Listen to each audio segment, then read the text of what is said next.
Мен осы ұстаздық мамандықты таңдағаныма мақтанамын. Алдымда жүгіріп жүрген әрбір оқушының саналы да білімді болу үшін түрлі оқыту стратегияларын қолданудамын. 45 жыл ұстаз болсаң да, 45 минут сабағыңа дайындал демекші, лепті сөйлем атты сабағымнан өзімді көрсетпекшімін.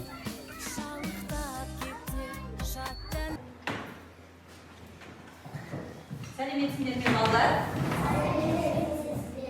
Көңіл күйлерің қалай? Жақсы. Сабаққа дайынбыз ба? Иә. Отыра қойыңдар. Кәне сабағымызды бастап жіберейік. Кәне біз қандаймыз? Әділетсіз қабылдысың. Біз қандаймыз? Көпірдесің, көріктісің. Біз қандаймыз? Талаптысың, көріктісің. біз Қандаймыз? Тәтті балдаймыз. жақсы балалар. Қанекей балалар, топқа бөлініп алайық. Ең бірінші топқа бөлініп алайық. Қане келе қойдар, тез гүлдерден алып жіберіңдер. Кел. Ала қойыңдар. Балалар, мұнда назар аударайықшы. Гүл қандай жағдайда болып тұр? Қараңдаршы, гүл қандай болып тұр? Қаттырақ айтайық, кішкене дауысымызды. Қолымызды көтеріңіз, қолымызды көтерейік. Иә, Әнжу. Гүл солып қалыпты, дұрыс айтады Жантөре. Көңіл-күйі жоқ сияқты. Гүлдің көңіл-күйі жоқ сияқты дейді. Тағы да аяғым. Гүл су ішпеген сияқты. Иә, Саудәулет. Иә, гүл қандай болып тұр?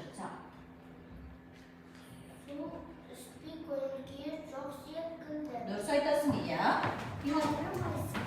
Тамыры қурап бара жатыр, иә? Жақсы. Балалар осы гүлге көмектескілерің келе ме? Гүлдің жайқалып өскенін қалайсыңдар ма? Олай болса, балалар, алдарында қорапшалар тұр. Сол қорапшаларға сұрақтарына жауап беретін болса, біздің гүлге көмектескеніміз болады. Кәнекей, кім сұраққа жауап берем дейді? Кәнекей, иә, Бағдәулет. Мәтіндегі негізгі ой дегеніміз не? Автордың айтқысы келген басты пікір. Автордың айтқысы келген басты пікірі. Дұрыс айтасың, енді ішінде сыйлық бар бала, қорапшаның ішінде ашуларыңа болады. Сыйлығын жауабын тексере қойшы. Иә, менің жауабым дұрыс. Тамаша, енді кім айтам дейді келесі? Інжу айта ғой, кәне сұрағыңды оқышы. Мәтін дегеніміз не? Мәтін дегеніміз өзара байланысқан 3-4 сөйлемден құралады. Ал жауабыңды тексере қой. Дұрыс екен. Жауабы дұрыс екен. Тағы кім айтам дейді балалар? Иә, Сұлтан. Кәне. Дегеніміз не? Мәтіннің баяндалатын оқиға мен ойдың түйіні. Тексере қой.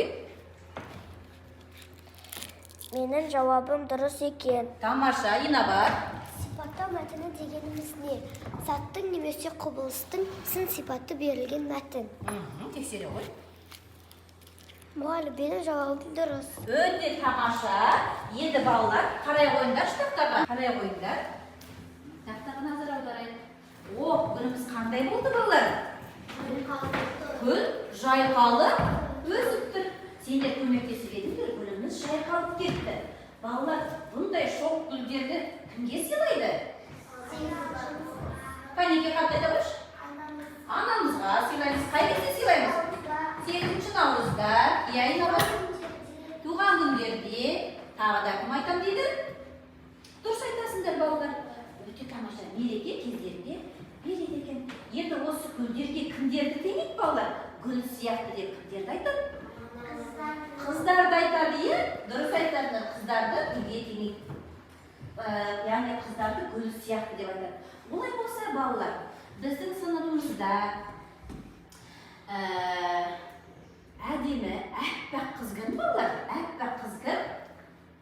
Біздің сыныбымыздағы әппақ қыз кім? Інжу, дұрыс айтасыңдар балалар. Олай болса Інжу, шкафқа жасырып қойған сөзімді алып келе қойшы бара ғой. Жылдам алып келеміз балалар.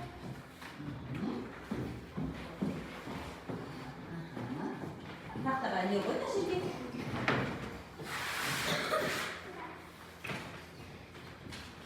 Келесі балалар, қарай қойыңдар. Біздің сыныпта осы гүлді алған кезде біз қуанып, ерленіп кетеміз ғой, иә? Шаттанып кетеміз. Онда үшін жан-жағына мейірімін төгіп жүретін қыз кім балалар? Инабат. Инабат терезенің алдында жасырып тұрған сөзді алып келе қойшы. Бара қой. Жылдам алып келеміз.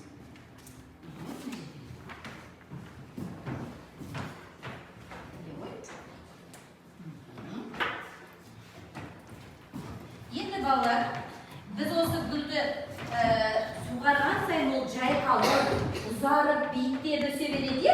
Ендеше біздің сыныптағы ең ұзын қыз кім? Амина. Аминаны ол жерге жасырып тұрған сөзді алып келе қой.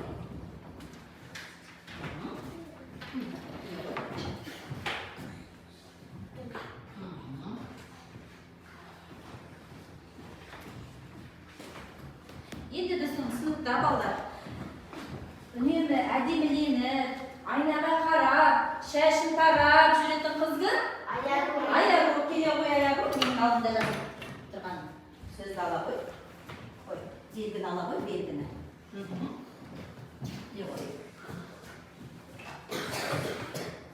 Ал енді балалар, сөйлемді оқиық. Қандай сөйлем құрасың? Қандай сөйлем болды? Қандай кіріспекісі тұр? Епекісі тұр, иә? Олай болса балалар, бүгінгі біздің сабағымыздың тақырыбы лепті сөйлем. Сабақтың мақсаты мәтін бөліктерін анықтау.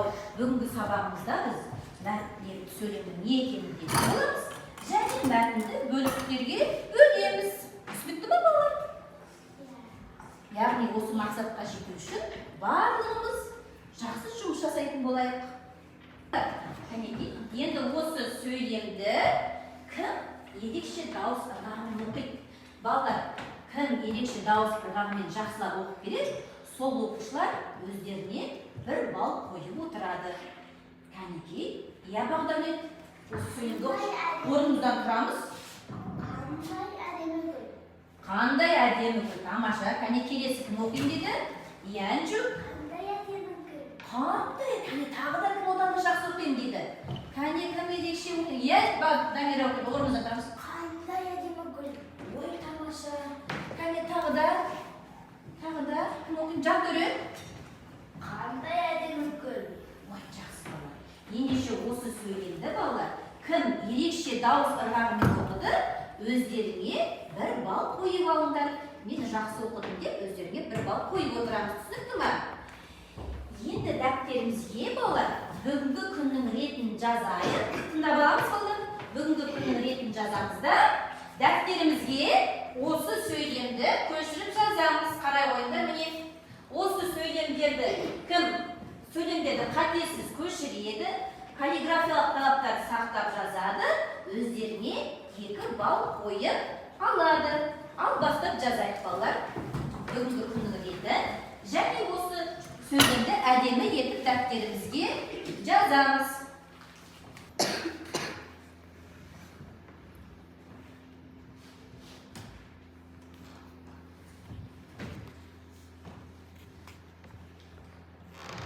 Балалар, енді жазып болсақ, дәптерімізді ауыстырып, қанекей бір-бірімізді тексерейік. Жылдам-жылдам дәптерді бір-бірлеріне бере қойыңдар. Және жұмыстарыңды тексеріңдер. Иә, Жантөре, қалай жазыпты? Сөйлемдерді қатесіз көшіріп, көркем жазыпты. 2 балл қоясың ба? Иә. 2 балл алды. Тамаша. Жақсы. Иә, Айсұлтан, қалай жазыпты, Инабат? Инабат қатесіз және жазуды күшті жазыпты. 2 балл қоясың ба? Тамаша. Жақсы балалар, жазып болсақ. Балалар, мұнда назар аударайық. Ендігі келесі жұптық жұмыс. Біз гүл туралы хабарлы сөйлем құрастырамыз. Гүл туралы сұраулы сөйлем құрастырамыз. Жұптасып. Егер кім жақсы құрастырады балалар, өздеріне осы бойынша 2 балл қояды. Түсінікті ме? Ал тез жұптасып, гүл туралы бір хабарлы, бір сұраулы сөйлем құрастырып жіберейік, кәнекей. Кім жауабы дайын? Иә, Бағдәулет. Орнымыздан тұрамыз. Ортада. Siz anana gül sıradın mı? Ben anama gül sırap aldım. Berdim, ye. Tamam, жақсы, жарайды. Келесі. Қайчықтайын. Орнында тұрамыз. Тез-тез. Сұраулы. Sen үйümde gül sürersin. Biz үйümde gül süreriz. Қатырақ. Жақсы балалар. Ендеше кім жауап берді? Балалар өздеріңе 2 балл қойып алыңдар. Е?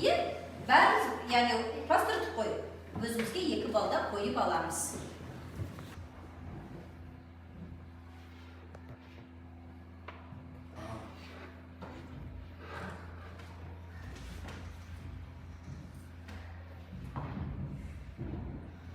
Болады.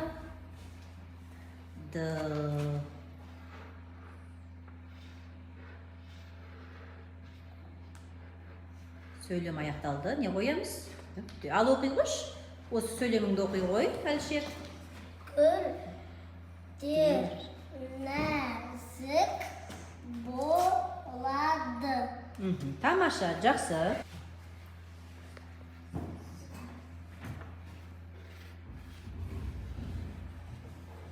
Айтып отырып жаза ғой.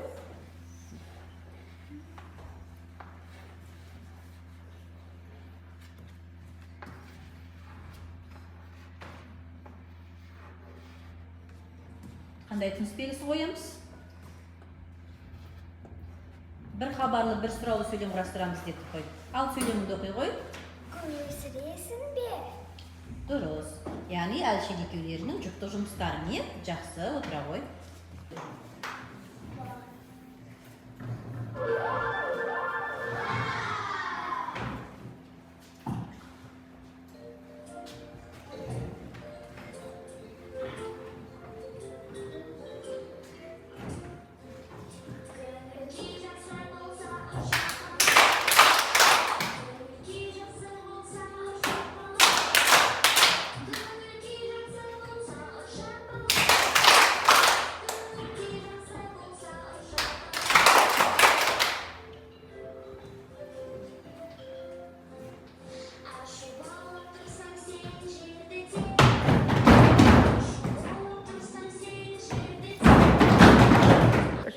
Балалар, мұнда қарап, ендігі кезекте бізде топтық жұмыс, мәтінмен жұмыс жасаймыз, яғни оқулық бойынша.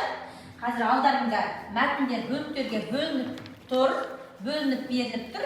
Соны ретімен қоямыз. Түсінікті ме? Мұнда назар мәтіннің басын анықтайсыңдар, мәтіннің негізгі бөлігін анықтайсыңдар, мәтіннің соңын анықтайсыңдар, және де мәтінге ат қоясыңдар. Орталарында бет беріліп тұр. Сол суретке сәйкестендіріп, яғни мұнда тұрған мәтінді жабыстыратындар ма? Суретке қарап отырып, мәтінді ретімен қойып шығатын боламыз. Және де балалар, мен сендерге уақыт берем, уақытпен санасып жылдам жұмыс істейік. Қанекей, топтық ережені еске түсіріп алайықшы. Қалай істейміз? Топ басшысын анықтап аламыз тағы да. Уақытты үнемдеу керек, дұрыс. Бір-бірімен бірігіп тыңдау керек, бірігіп жұмыла жұмыс жасаймыз. Ал енді кәне бастайық. Жылдам үнемі уақытқа қоямыз. Жылдам балалар.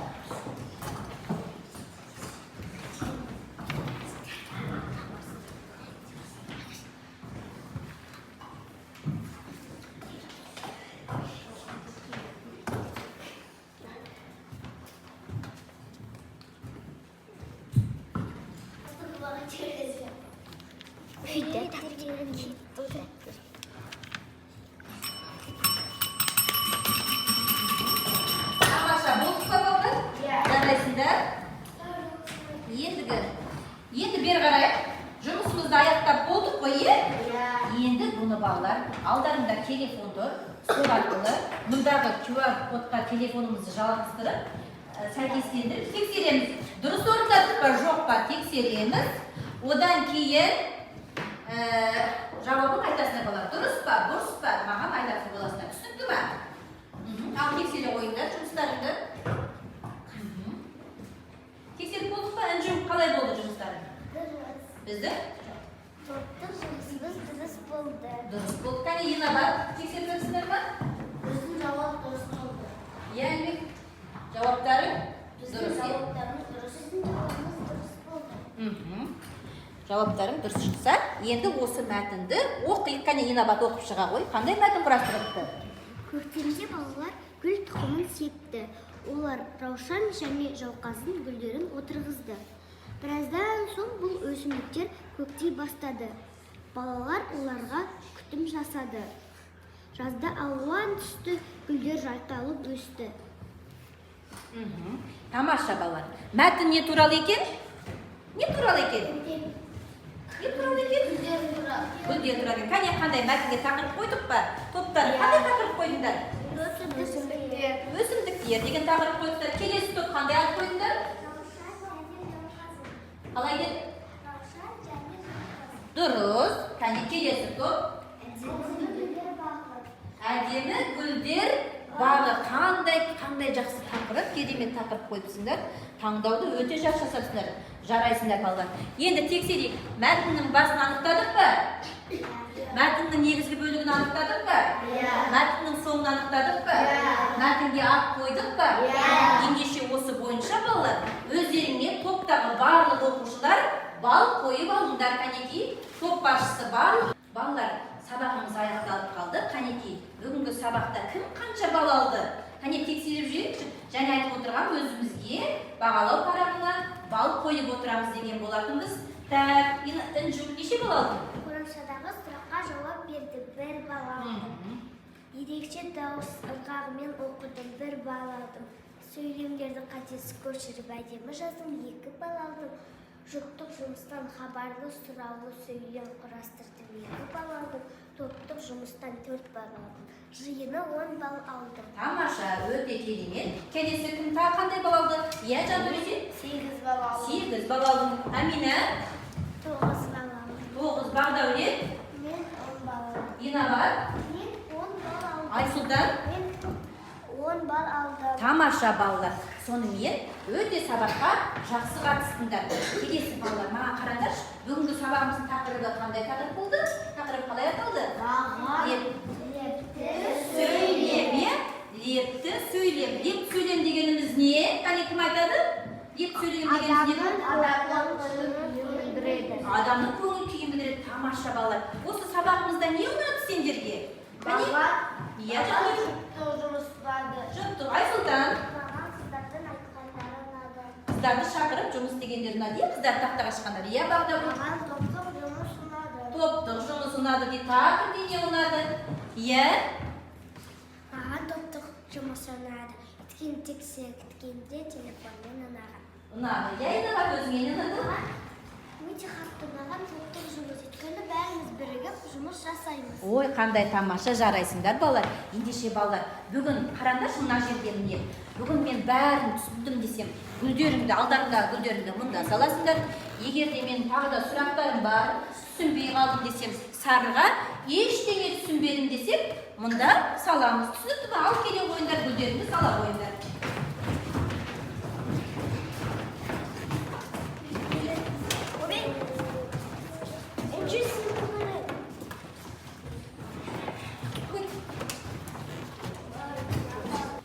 Үйге тапсырма алайық. Үйге балалар, келесі 4-ші жаттығу күнделігімізді ашып, үйге тапсырма жазып алайық.